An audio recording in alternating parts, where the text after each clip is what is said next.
Hello दोस्तों, welcome. इस video में हम क्लास 10th सीबीएसई मैथ्स का एग्ज़ाम जो आज हुआ है उसका क्वेश्चन पेपर सॉल्व करेंगे। तो आज 5 मई 2022 है और आज क्लास 10th सीबीएसई का टर्म 2 का मैथ्स का एग्ज़ाम था। और एक क्वेश्चन पेपर मुझे प्राप्त हुआ है। मुझे जो क्वेश्चन पेपर प्राप्त हुआ है उसमें इस तरह से क्वेश्चंस थे और मैंने इसको सॉल्व कर रखा है ऑलरेडी, जिससे कि ज़्यादा टाइम वेस्ट ना हो और क्विकली आप चेक कर पाएँ कि आपका क्वेश्चन पेपर कैसे गया है, आप मैच कर पाएँ। तो one by one in questions को सॉल्व करते हैं। सॉल्व मैंने ऑलरेडी कर रखा है, इनको समझते हैं वन बाय वन। तो ये पहला क्वेश्चन है। यहाँ पर ये फिगर गिवन है और इसमें ये सर्कल है, ये सेंटर है, यहाँ पर ये दोनों टेंजेंट है, P R and P Q. Okay, given है कि ये जो एंगल है 45 डिग्री है और हमें ये प्रूव करना है कि ओ आर पी क्यू एक स्क्वायर है। देखो, इसको स्क्वायर प्रूव करने के लिए हम क्या करेंगे कि सभी एंगल 90 होने चाहिए और सभी साइड इक्वल होनी चाहिए। तो वो क्या होता है, एक स्क्वायर होता है। तो यहाँ पे हम एंगल सभी 90 प्रूव कैसे करें? देखो, ये बड़ा सिंपल है। आप जानते हैं कि टेंजेंट सर्कल के रेडियस के साथ में जब ये यहाँ पे पॉइंट ऑफ कांटेक्ट को ज्वाइन करता है तो 90 डिग्री बनाते हैं। तो ये 90 है, ये 90 है, ये 45 है, तो ये पूरा 90 हो जाएगा। लेकिन ये पूरा 90 क्यों होगा? इसलिए क्योंकि ये एंगल और ये एंगल इक्वल है। अब या तो आप ये डायरेक्ट लिख सकते हैं, सीधा ही यहाँ पे आप ये लिख सकते हैं यहाँ से, क्योंकि ये 2 नंबर का क्वेश्चन है तो इसीलिए मुझे लगता नहीं कि इतना बड़ा आपको ये करना पड़ेगा। तो आप चाहो तो यहाँ से इसको सॉल्व करना शुरू कर सकते हो कि ये दोनों इक्वल हैं और इसीलिए ये 90 डिग्री हो गया है। लेकिन इक्वल क्यों होते हैं?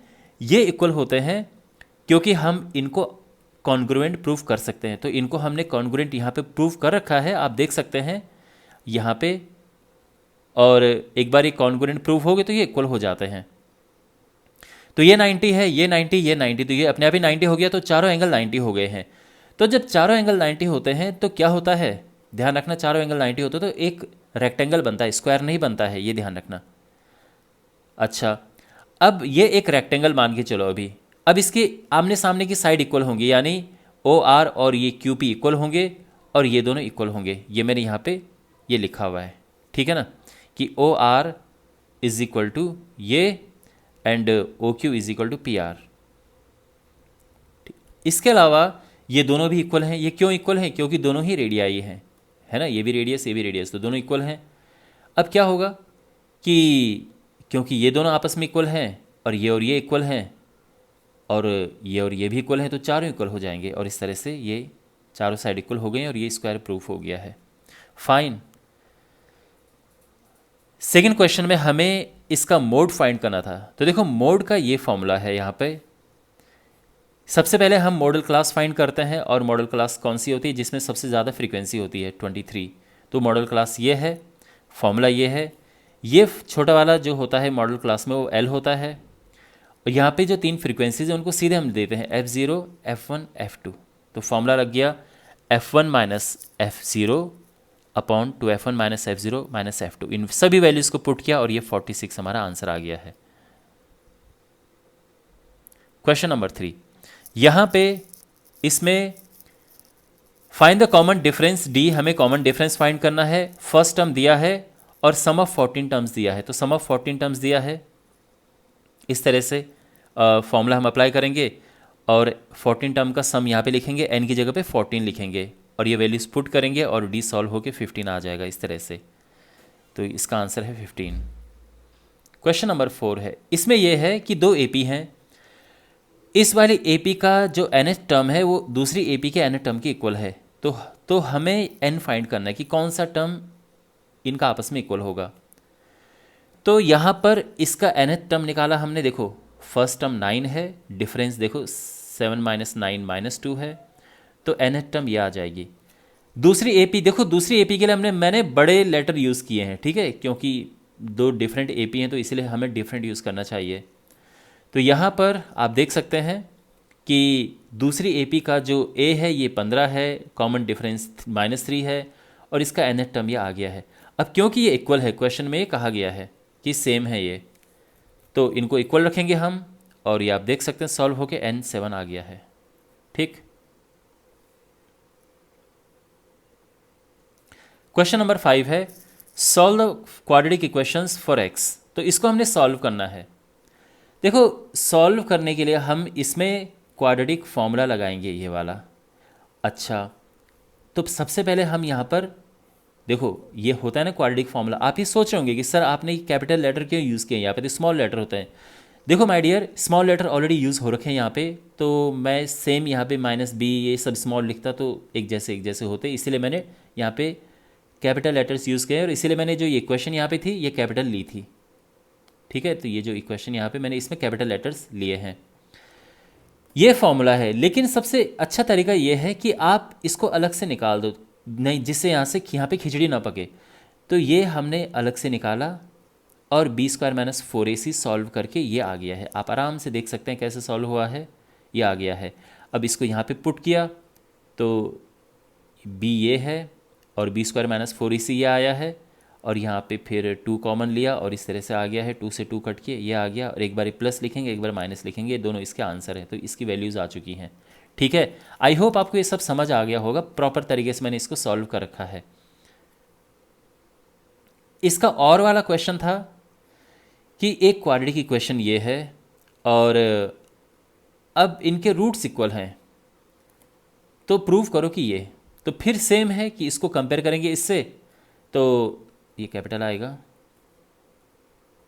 तो कैपिटल ए हमारा ये है, फिर ये कैपिटल बी यानी ये इसका कोफिशिएंट ये है, फिर ये सी ये है। ओके, अब कंडीशन है कि इसके रूट्स इक्वल हैं, तो जब रूट्स इक्वल होते हैं तो क्या होता है, b² - 4ac 0 होता है, वो हम यहाँ पे पुट करेंगे b² - 4ac 0, और b की जगह पे ये पुट करेंगे, -4a की जगह पे ये, c की जगह पे ये, इसको सिंप्लीफाई किया और ये और सिंप्लीफाई करके यहाँ पे काट पीट के फाइनली हमारे पास ये आ गया है। फिर यहाँ पे c² कॉमन लेंगे और ये माइनस का है तो ये समझो कि दूसरी साइड चला गया है, ये प्लस का हो गया है और ये भी प्लस का है, तो बेसिकली ये हमारा आंसर आ गया है। आंसर क्या है ये हमें प्रूव करना था। ठीक है, क्वेश्चन नंबर 6 है, यहाँ पे क्या किया कि एक सिलेंडर था, पानी से भरा हुआ था, कुछ पानी था इसमें, इतने लेवल तक इसमें पानी था पहले। अब इसमें 150 मार्बल्स को डाला। मार्बल डालने से क्या हुआ कि जो इसकी हाइट है इंक्रीज हो गई है, लेवल इंक्रीज हो गया है। तो क्वेश्चन यही है कि कितना लेवल इंक्रीज हुआ है। तो देखो वाटर लेवल इंक्रीज कैसे हुआ है, क्योंकि मार्बल हमने डाले हैं, तो ये समझो कि जितना मार्बल्स का वॉल्यूम है उतना ही वाटर लेवल इंक्रीज हुआ है, उतना ही वॉल्यूम इसका इंक्रीज हुआ है। तो यानी वॉल्यूम ऑफ वाटर रीजन, यानी जितना वाटर लेवल बढ़ा है उसका volume is equal to volume of marbles, जितने मार्बल्स हैं। अच्छा, सिलेंडर के लिए मैंने रेडियस कैपिटल R यूज़ किया है और जो मार्बल है इसके लिए मैंने रेडियस स्मॉल r यूज़ किया है। ठीक है, तो इस तरह से ये दोनों एक जैसे नहीं यूज़ कर सकते। तो सिलेंडर के वॉल्यूम का फॉर्मूला ये होता है, और मार्बल्स क्योंकि स्फेरिकल होते हैं इसलिए उसका वॉल्यूम का फॉर्मूला ये होता है। यहाँ पे वैल्यूज़ हमने पुट की सभी। देखो जो ये सिलेंडर है इसका जो डायमीटर है ये 7 है, तो रेडियस हाफ हो जाएगा 7/2, ठीक है ना, ये r 2 बार इसलिए 2 बार लिखा है मैंने। और जो मार्बल है उसका रेडियस है 1, उसका डायमीटर 1.4 है, तो रेडियस उसका हाफ कर देंगे हम, तो ये हो गया है। और बस यहाँ पे बेसिक कैलकुलेशंस हैं, आप देख सकते हैं कि कैसे यहाँ पे सिंप्लीफाई हुआ है। बेसिक इसको बस काटना पीटना है। आई होप आपको ये सब आता होगा, और ये हमारा आंसर आ गया है। इसका बी पार्ट है कि एक हमारे पास 3 हमारे पास क्यूब थे, एक क्यूब ये, एक ये, इनको आपस में ज्वाइन कर दिया तो एक क्यूबॉइड बना। इसका सरफेस एरिया फाइंड करना है। तो ये जो क्यूब है इसकी जो एक एज जिसे हम कहते हैं वो 6 थी, तो क्योंकि ये 3 है तो ये टोटल लेंथ 18 हो गई है। इसकी जो ब्रेड्थ है ये तो सेम है 6, और हाइट भी 6 है, और टोटल सरफेस एरिया का फॉर्मूला ये होता है। तो यहाँ पे इसको रखा, सब वैल्यूज पुट किया और ये हमारा आंसर आ गया है। ओके, इसका सेक्शन बी जो है इसमें हमारे पास ये हाइट एंड डिस्टेंस का फॉर्मूला है। तो देखो जितना ब्लू कलर में ये लिखा है ये मैंने, ये फिगर का पार्ट नहीं है, ठीक है ना, ये बाद में मैंने लिखा है। तो जैसे ये क्वेश्चन में ये था कि ये 30 डिग्री है, तो ये 30 है तो ये भी 30 होगा, ऑल्टरनेट इंटीरियर एंगल्स। इसी तरह से ये 45 है तो ये भी 45 होगा, ऑल्टरनेट इंटीरियर एंगल्स। और अब आराम से हम देखो, हमें इसकी हाइट फाइंड करनी है, तो ये h हो गया और इसको हमने अपनी तरफ से x दे दिया है। तो पहले हम tan 45 यूज़ करेंगे। tan 45 हो गया परपेंडिकुलर अपन बेस, यानी h/x। tan 45 1 होता है, तो यहाँ पर ये 1 is equal to H upon X आ गया, क्रॉस मल्टीप्लाई किया तो ये आ गया है। ठीक है, अब हम बड़े इस ट्राइंगल में देखेंगे तो tan 30 लगाएंगे। tan 30 is perpendicular upon base, फिर से परपेंडिकुलर एच है, बेस इस बारी ये पूरा x प्लस 80 है। वैल्यू पुट की, tan 30 1/√3 होता है, इसको लिखा। अब जो x है इसकी जगह पे हमने h लिख दिया है बिकॉज दोनों इक्वल हैं। क्रॉस मल्टीप्लाई किया तो ये ऊपर जाएगा, ये इधर जाएगा, और h को दूसरी साइड ले गए, यहाँ पे h कॉमन ले लिया तो √3 - 1, और अब ये √3 - 1 अपॉन में आ गया है, तो h आ गया 80 अपॉन √3 - 1। क्योंकि डिनोमिनेटर इरेशनल है इसलिए इसको रैशनलाइज करेंगे तो √3 + 1 को ऊपर नीचे मल्टीप्लाई करेंगे, तो यहाँ पे √3 - 1 √3 + 1 2 होता है ना, इसका स्क्वायर माइनस इसका स्क्वायर, √3 का स्क्वायर 3, 1 का स्क्वायर 1, तो माइनस होकर 2 आ जाएगा, ये ऊपर आ गया है, और ये काट पीट के 40 आ जाएगा, और ये हमारा आंसर है इतना मीटर। करेक्ट। ओके, तो यहाँ पे वैल्यू पुट करने की ज़रूरत नहीं है, क्योंकि अक्सर जब वैल्यू पुट करनी होती है तो क्वेश्चन में दिया होता है कि √3 इजिकल टू ये पुट करो। यहाँ पे √3 की वैल्यू पुट नहीं करनी है, आप इतना छोड़ सकते हैं। आप अगर आपने ऐसा किया है आपके पूरे नंबर आए होंगे या आएंगे मतलब। वेल अब ये हमारे पास क्वेश्चन है और ये मीडियन का क्वेश्चन है, और मीडियन में हमारे पास ये क्वेश्चन इतना था। इसके बाद आप जानते हैं मीडियम के लिए क्यूमुलेटिव फ्रीक्वेंसी निकालना ज़रूरी होता है। तो क्यूमुलेटिव फ्रीक्वेंसी कैसे निकलती है, ये 6 है, इसको प्लस करो इससे तो ये आ गया, इसको इससे प्लस करो ये आ गया, इसको इससे प्लस किया ये आ गया, और ये टोटल हो गया है। n/2 करेंगे 27 आएगा। n/2 क्यों करते हैं, क्योंकि हमें चाहिए होती है मीडियन क्लास। अब 27 किस में पड़ता है, 27 इसमें पड़ता है, तो मीडियन क्लास होगी ये। ठीक है, और अब यहाँ पर आप देखो ये मीडियन का फॉर्मूला है, इसमें L क्या है, ये मीडियन क्लास का जो छोटे वाला वैल्यू होती है, n/2 ये 27 है। और CF ध्यान रखना हमेशा पिछला वाला लेते हैं CF, लेकिन फ्रीक्वेंसी साथ वाली लेते हैं, इसको ध्यान में रखना। और हाइट क्या है, इसको माइनस करो तो 150 आया है, और ये सिंप्लीफाई किया, ये 6 बार कटा, यहाँ पर ये आ गया 8, 8 6 48, और प्लस करके ये आ जाएगा। ठीक है, क्वेश्चन नंबर 9 है। तो यहाँ पर कंस्ट्रक्शन था और हमें इस लाइन को बेसिकली, एक लाइन AB 8 सेंटीमीटर है और इसको हमने इस रेशियो में डिवाइड करना था। तो क्या करते हैं, आप भी जानते हैं कि अगर आपने ऐसे क्वेश्चंस किए हैं तो हम एक लंबी सी लाइन ड्रॉ करते हैं और इसमें 6 इक्वल प्रकार से ऐसे कर देते हैं, मार्क बना देते हैं इक्वल लेंथ पे। तो ये तो है छठे नंबर पे और ये है पहले नंबर पे। तो बेसिकली अगर इसका रेशियो देखें तो 1:5 ये हो रहा है, ये 1 है और ये 1 2 3 4 5। जो इसका रेशियो होगा वही इसका रेशियो होगा अगर हम ये एंगल और ये एंगल इक्वल बनाते हैं। तो क्या करते हैं, इससे इसको ज्वाइन करते हैं और ये एंगल नाप लेते हैं कितना है, उतना ही एंगल हम यहाँ पे बना के लाइन ड्रॉ कर देते हैं और ये हमारा पॉइंट हो जाता है इस तरीके से। ठीक है ना। तो क्या करते हैं, इसमें एक लाइन ड्रॉ किया हमने और फिर एक लाइन ऐसे में ड्रॉ की। इसके कितने हिस्से करते हैं, यहाँ पर जो रेशियो दिया है उनको आपस में प्लस करो, 5 + 1 6, तो इसके 6 हिस्से करते हैं। तो प्रकार से आप लेके आराम से cut cut cut cut 6 equal टुकड़े कर सकते हैं। और उसके बाद क्योंकि 1:5 है तो पहले एक तो ये हो गया और एक लास्ट हो गया है। अब ये इससे इसको ज्वाइन करो और ये एंगल बनाओ और फिर उतना ही एंगल यहाँ पे बना के लाइन ड्रॉ कर सकते हैं और ये हमारा पॉइंट आ गया है। ठीक है, ओके। देखो यहाँ पे मैंने पहले सॉल्व नहीं किया क्योंकि इसके स्टेप्स मुझे आपको समझाने थे। Draw circle of radius 3 centimetre, तो 3 सेंटीमीटर का एक सर्कल ड्रॉ किया। अब यहाँ से एक पॉइंट P है जो कि सेंटर से 6 सेंटीमीटर है यहाँ पर, तो ये हमने एक ड्रॉ किया है। ठीक है ना, इस सर्कल को थोड़ा सा बड़ा कर देते हैं।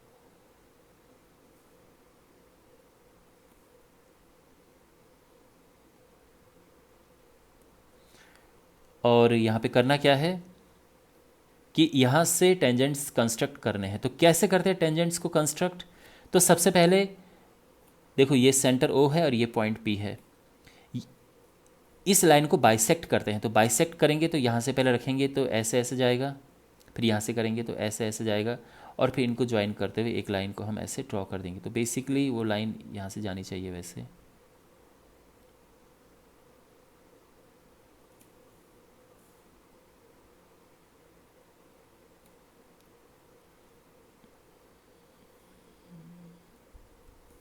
तो ये बाइसेक्ट यहाँ पे किया होगा उन्होंने इस तरह से। ठीक है, यानी ये बाइसेक्ट किया हमने इस तरह से और ये हमें मिल गया। तो बेसिकली ये सेंटर मिल गया है।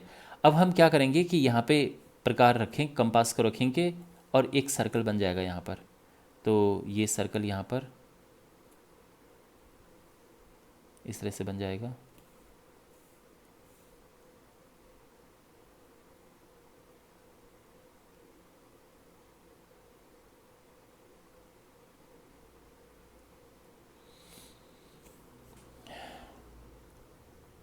और जहाँ पे ये कट करेंगे वहाँ से हम लाइन ड्रॉ कर देंगे। तो एक यहाँ पे कट कर रहा है, एक यहाँ पे कट कर रहा है, ठीक है ना। ये पॉइंट ए है, ये पॉइंट बी है, और हम इसको ज्वाइन कर देंगे।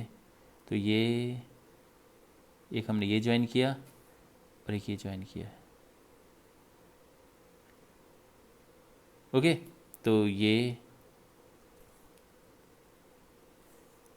रिक्वायर्ड टेंजेंट से। तो कैसे क्या, ये सर्कल पहले से गिवन था और ये सेंटर से 6 सेंटीमीटर पे एक लाइन हमने ड्रॉ की थी। अब इसको बाइसेक्ट करेंगे, तो ये बाइसेक्ट हमने किया इस तरह से। इसके बाद इसको सेंटर मान के एक सर्कल ड्रॉ करेंगे, उस सर्कल ड्रॉ किया। जहाँ पे ये सर्कल और ये रेड वाला सर्कल आपस में काटेगा वो पॉइंट्स होंगे हमारे, तो वो ए बी होंगे, जो हम टेंजेंट वाला ए और बी है, ठीक है। और पी से ए को ज्वाइन करो, पी से बी को ज्वाइन करो, ये रिक्वायर्ड टेंजेंट्स है। तो ये हमारा बन गया है। क्वेश्चन नंबर 10 है, हमें इसका मीन फाइंड करना है। तो देखो, जो ब्लैक कलर में ये क्वेश्चन का हिस्सा था और उसके बाद मैंने इसको सॉल्व किया है।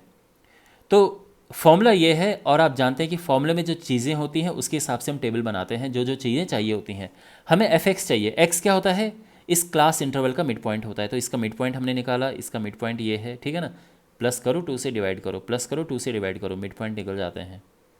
फिर इनको मल्टीप्लाई किया, ये आ गया, इनको प्लस किया, ये आ गया, और एफ को प्लस किया, ये आ गया, और उनको आपस में डिवाइड कर दिया। इसका 28 आंसर है, ठीक है। सिंपल क्वेश्चन था मीन का। अब इसका सेक्शन सी है और यहाँ पर हमारे पास ये क्वेश्चन है। तो क्वेश्चन मैं आपको समझा देता हूँ कि एक टावर है पी क्यू, और एक यहाँ पर एक छोटी सी बिल्डिंग समझ सकते हैं, या एक कुछ इस तरह से है। यहाँ से इसको एंगल को देखा जाता है। तो ये जो छोटी सी बिल्डिंग है ये 40 मीटर की हाइट की है। अगर हम बिल्डिंग के बॉटम से इस टावर का टॉप देखते हैं तो ये 60 डिग्री बनाता है, लेकिन बिल्डिंग की छत से टावर का टॉप देखते हैं तो 45 डिग्री बनाता है। हमें बताना है कि टावर की हाइट क्या है, और ये जो यहाँ पे बिल्डिंग है इसका बेस इससे कितना दूर है। ओके, यानी बेसिकली हमने ये हाइट h और ये डिस्टेंस d निकालनी है। तो देखो, ये हाइट अगर h है तो केवल यहाँ से यहाँ तक क्या होगा, h माइनस 40 होगा ना, क्योंकि 40 ये है पहले से ही। ओके, तो एक बारी हम ये ट्राइंगल लेंगे, 10 45 हो गया, h माइनस 40 अपॉन डी। 10 45 1 होता है, ये क्रॉस मल्टीप्लाई किया और ये आ गया है, करेक्ट। फिर इस ट्राइंगल में देखेंगे 10 60 होगा परपेंडिकुलर, जो कि h है, अपॉन बेस जो कि d है। ये √3 होता है, और यहाँ पे क्रॉस मल्टीप्लाई किया, √3d is equal to h, और h की जगह पे हम ये वैल्यू पुट कर देंगे। अब d इस तरफ लेके आएंगे, d कॉमन लिया, और ये फिर d नीचे चला जाएगा। इसको फिर रैशनलाइज करेंगे और d बेसिकली हमारा ये आ गया है। ओके, √3 क्वेश्चन में लिखा है कि पुट करना है, तो इसलिए हम यहाँ पे पुट करेंगे, और d हमारा ये आ गया है। अब h कैसे निकालेंगे, इसमें पुट करके। तो यहाँ पर जो h है वो d प्लस 40 है, तो h is equal to d plus 40, ये हमारा आंसर है। क्लियर। क्वेश्चन नंबर 12, यहाँ पे एक बड़ा सर्कल है जिसका रेडियस r है, 2r है। छोटे सर्कल का रेडियस स्मॉल r है, ठीक है ना। ये स्मॉल r है, ये 2r है। हमें ये प्रूव करना है कि ये जो कॉर्ड है, जो बड़े सर्कल के लिए कॉर्ड बन रही है, इस छोटे सर्कल को c पे बाइसेक्ट करती है। तो हमें प्रूव करना है कि जो c है ये इसका मिड पॉइंट है। कैसे प्रूव करेंगे, देखो यहाँ पे हम इन दोनों ट्राइंगल्स को लेंगे और इसको कॉन्ग्रुएंट प्रूव करने की कोशिश करेंगे। पहली बात तो ये कि ये 90 डिग्री है। अभी कैसे पता कि मुझे 90 है, मुझे कैसे पता कि ये 90 है, क्योंकि आप छोटे सर्कल को देखो, ये है डायमीटर। तो जो डायमीटर होता है वो सर्कल पे 90 डिग्री का एंगल बनाता है, इसको कहते हैं एंगल ऑन सेमी सर्कल। तो angle on semi circle 90 degree होता है, इसलिए ये 90 है। अब ये 90 है तो ये भी 90 है। ओके, इसके अलावा क्वेश्चन में तो ये और ये तो इक्वल हैं ही। ये क्यों इक्वल है, क्योंकि दोनों ही रेडियस हैं बड़े वाले सर्कल के। तो अगर वैसे भी देखें आप तो ये 2r है, ये भी 2r हो जाएगा, r प्लस r करके। और वैसे देखें ये दोनों रेडियाई हैं तो दोनों तो इक्वल होने ही हैं। ओके, तो यहाँ पर ये इक्वल है और ये भी इक्वल हो गए। साथ में ये तो कॉमन ही है दोनों के लिए, तो यहाँ पर हो जाएगा RHS प्रॉपर्टी से ये दोनों कॉन्ग्रुएंट हो जाएंगे, और कॉन्ग्रुएंट हो गए तो एक बार ये और ये इक्वल हो जाएंगे CP/CT से। अब ये और ये इक्वल है, यानी जितना AC है उतना ही CB है, यानी C इसको दो बराबर हिस्सों में बांट रहा है, C इसको बाइसेक्ट कर रहा है। ठीक है, इसका जो B पार्ट है आई थिंक ये और में आया था। यहाँ पर हमारे पास देखो जितना ब्लू कलर में है वो मैंने बाद में लिखा है, ब्लैक कलर वाला क्वेश्चन था। तो इस क्वेश्चन में एक ये सर्कल है, सर्कल का ये टेंजेंट है, सर्कल का जो सेंटर O है उसको उससे P को ये मिला रखा है, और एक पॉइंट यहाँ पर C है, इससे इसको टच कर रखा है। हमें बताना है, देखो अब ये भी एक टेंजेंट हो गया ना, और ये भी एक टेंजेंट है। हमें ये दोनों टेंजेंट की लेंथ बतानी है कि AP कितना है और ये BC कितना है। ठीक है, तो सबसे पहले आप ये समझिए कि ये 90 और ये 90 है, क्योंकि टेंजेंट सेंटर के साथ जो पॉइंट ऑफ कांटेक्ट को लाइन ज्वाइन करती है 90 डिग्री बनाता है। ओके, इसके अलावा अगर मैं इस C को देखूँ तो C से इस पे दो टेंजेंट बन रहे हैं, एक ये है और एक ये है, और ये इक्वल होते हैं, यानी किसी एक्सटर्नल पॉइंट से जब टेंजेंट बनते हैं तो वो इक्वल होते हैं, तो इसीलिए ये और ये इक्वल हैं। तो अगर ये मैं x अज्यूम करूँ तो ये भी x हो जाएगा। क्यों? क्योंकि एक्सटर्नल पॉइंट पे जो टेंजेंट्स ड्रॉ करते हैं एक सर्कल पे इक्वल होते हैं, that's why this is equal to this, और दोनों ही को मैंने x लिया है। अब देखो ये 5 है और ये भी 5 है, तो क्वेश्चन में ये गिवन है कि ये OP 13 है।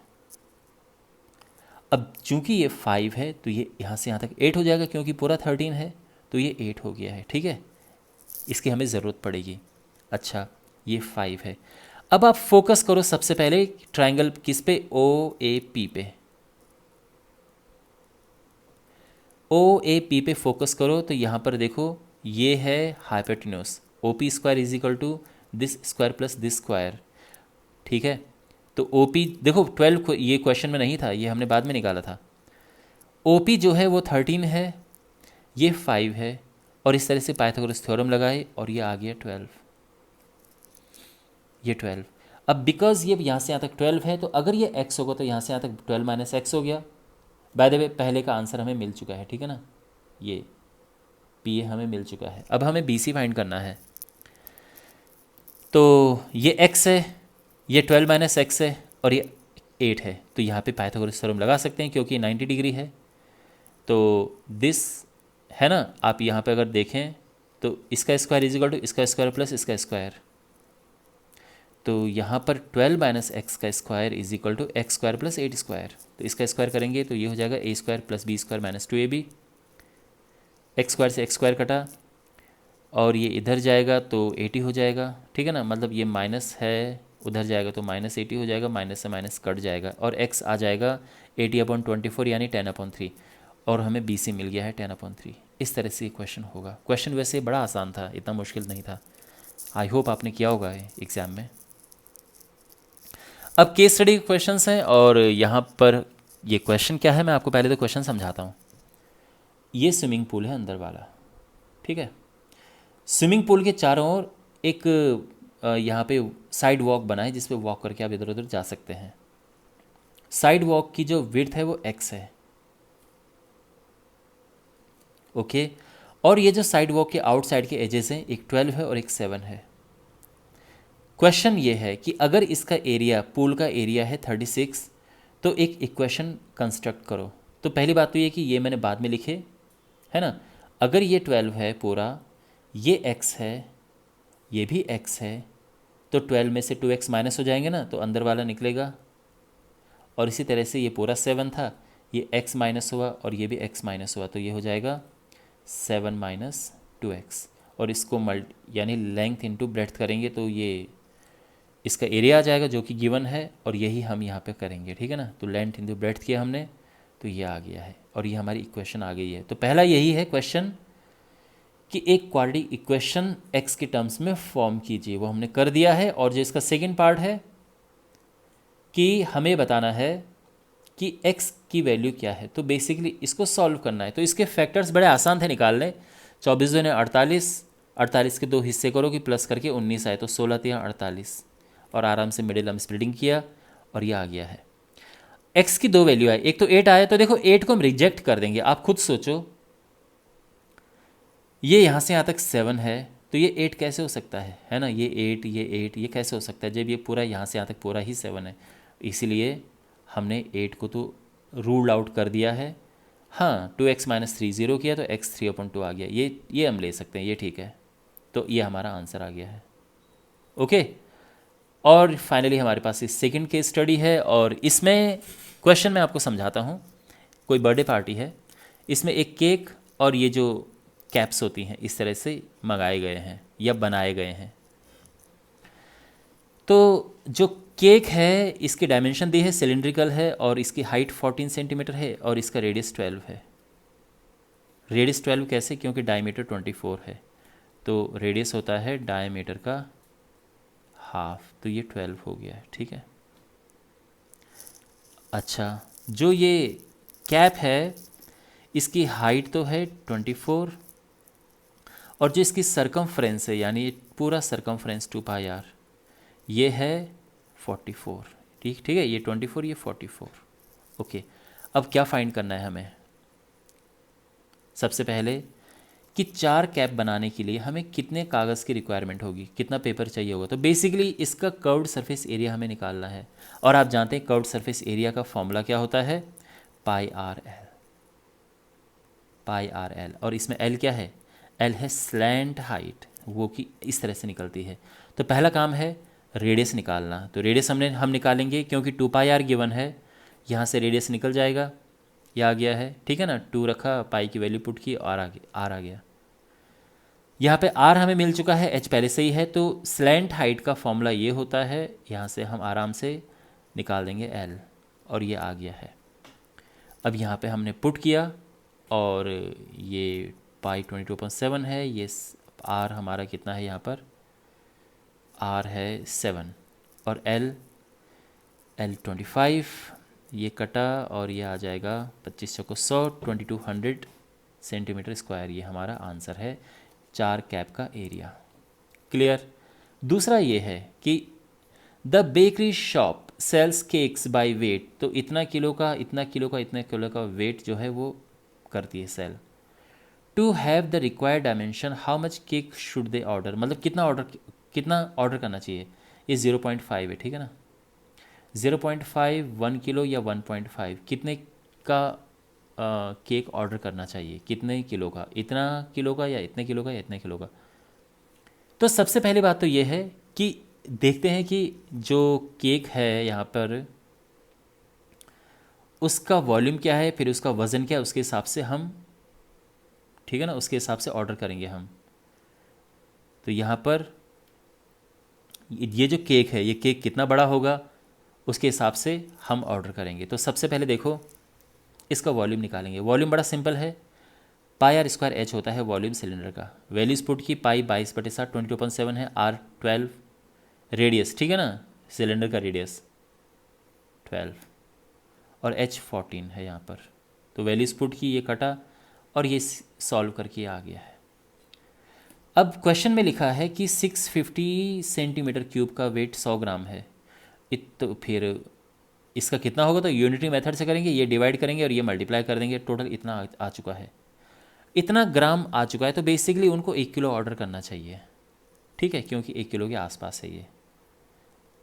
तो इसी के साथ ये क्वेश्चन पेपर समाप्त होता है। आई होप आपका अच्छा गया होगा क्वेश्चन पेपर, और अगर आप इन फ्यूचर ये देख रहे हैं और आप आने वाले एग्ज़ाम की कोई तैयारी कर रहे हैं तो आपके लिए ऑल द बेस्ट।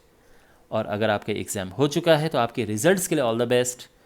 आपके उज्जवल भविष्य की शुभकामनाएं। मिलते हैं अगले वीडियो में। Take care.